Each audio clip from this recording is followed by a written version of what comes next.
was that one of the first times he tried an opiate like that, an intense one? That was the first time. And then that was it for him. He loved it. Not immediately. Like, you can see when you study his medications that is a turning point in a way that now he deviates from the vitamins. Like, he becomes more interested in what's out there.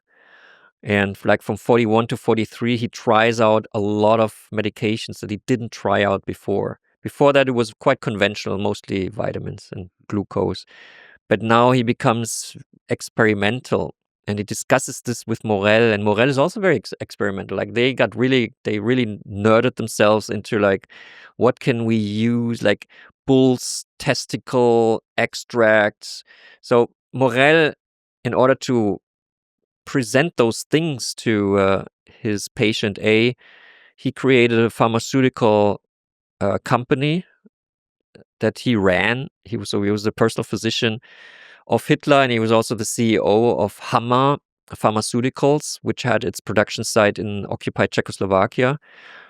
And for example, at one point when Germany had invaded the Ukraine, Morel asked for a monopoly for all the organs of all the slaughtered animals from all the slaughterhouses in the Ukraine. So this was a huge logistical operation. Like, all the slaughtered animals, all the organs were removed for the personal physician of the Führer, sent in military trains back to the factory in occupied Czechoslovakia. And like the military became really upset with that, because they said, we need our trains to transport back our wounded soldiers. Now we're like, cars are full with like offal and pigs' hearts and pigs and livers, and it was totally bizarre. And Morel then became like, he was this like good-natured Dr. Feelgood in the beginning, and then when the Ukraine was occupied, he became this like business freak who like made a lot of money with his dubious hormonal concoctions, where like he would threaten the army, if you don't let the train with my raw materials go to my factory, I will tell Hitler and you will have a problem. He was acting like that. He became quite an asshole, actually. And a war criminal, because he also, at his factory where he would make the famous pig liver extract that was then tested by Hitler, and Hitler said that's a good medication. I have more energy, so this can also be sold to the German military. That's how it worked, because the regulations at the time were that it was very difficult to bring out a new medication onto the market, because medications, to bring them onto the market, you need certain test phases and all of that stuff. So that's hard to do in a war, especially in World War II.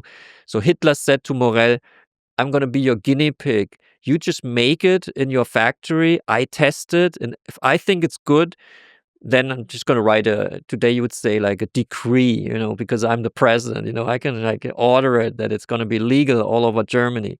So Hitler was a real drug guy. He liked drugs.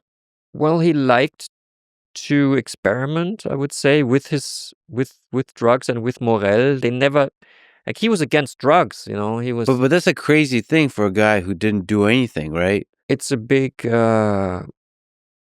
contradiction, or it's a big irony, or it's very weird. But isn't it even a bit of a mystery? Because at that stage, I'm sure he was paranoid about being killed and all that kind of stuff. So he must have really trusted Morel, right? Yeah, he trusted Morel, because Morel was not part of any organization. He was the loner coming from the VIP doctors, his own VIP doctor's office, and now he was basically Hitler's toy. Like, Hitler could get access to all kinds of medications through him, and Morel would never say it to anybody. He would just write it down,